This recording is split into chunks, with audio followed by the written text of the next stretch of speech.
네, 우리 시간으로 약 1시간 전인 오후 8시부터 미국 CBS가 오늘 오전 문재인 대통령과 진행한 인터뷰를 보도했습니다.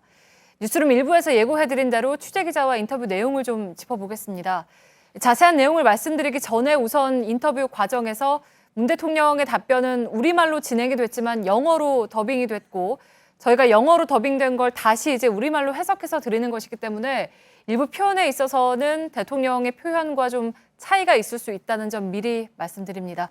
정재훈 기자 나와 있습니다. 이제 오늘 인터뷰에서 가장 관심은 역시 대북 정책 그리고 한미 관계 부분일 텐데 어떤 얘기가 나왔습니까? 네, 우선 인터뷰 내용 전체가 아직 다 공개된 건 아니기 때문에 일부 공개된 내용 중에서 눈에 띄는 이 문재인 정부의 대북 정책 부분을 먼저 말씀드리겠습니다. 네. 우선 질문은 북한의 양보 없이 대화를 시작할 수 있다는 거냐라는 내용이었고요. 문 대통령의 답변은 북한과 전제 조건 없는 대화를 하겠다고 말을 한 적은 없다. 이렇게 강조를 했습니다. 네, 사실 트럼프 대통령이 이전에도 이제 대화의 전제 조건을 이야기한 적이 있잖아요. 예, 맞습니다. 이 문재인 대통령이 이 취임 직후에 북한과의 대화를 언급하자 트럼프 대통령이 곧바로 이 대화에 반대하진 않지만 대화는 특정한 상황에서 이루어져야 한다고 밝힌 바 있습니다. 오늘 문 대통령도 같은 맥락이라는 점을 강조한 걸로 보이는데요. 네. 그러면서 우선적으로는 우리는 북한 핵과 미사일 프로그램의 동결을 위해서 노력을 해야 하고 두 번째로는 북핵 폐기가 이루어져야 한다 이렇게 말을 했습니다. 그리고 북핵 문제의 근본적인 해결이 있어야 대화가 가능하다는 걸로 풀이됩니다.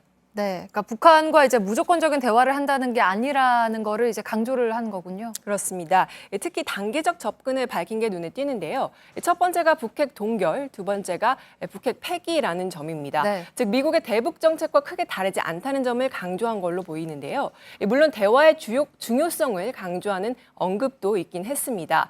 질문이 비이성적인 지도자와 마주 앉아서 어떻게 협상할 거냐 이런 내용이었는데 문 대통령은 이 대화가 필요하다고 믿는다면서 제재와 압박만으로는 북핵 문제를 해결할 수는 없다 이렇게 덧붙이기도 했습니다. 네, 그리고 또 이제 트럼프 미국 대통령과의 대북 정책관을 비교하는 그런 질문도 나왔다면서요? 네, 그렇습니다. 일단 질문이 다음 주에 트럼프 대통령을 만나게 되는데 네. 어떤 내용에 대해서 이야기를 할 거냐 이런 질문이었고요. 문 대통령은 제 입장이 미국 정부와 트럼프 대통령의 정책과 어긋난다고 생각하지 않는다면서 트럼프 대통령이 이전 정부에서 실패한 정책들을 비판한 것이라고 이해를 하고 있고 그 점에서 트럼프 대통령과 같은 의견이다 이렇게 말했습니다. 이 점 또한 한미 정상회담을 앞두고 트럼프 대통령과 생각이 다르지 않다는 점을 네. 강조한 걸로 보입니다. 네, 또 이제 원비어와 관련한 질문도 나왔죠. 네, 그렇습니다. 이 질문 이후에는 이제 북한이 비이성적인 정권이다 이런 말을 덧붙이기도 했는데요.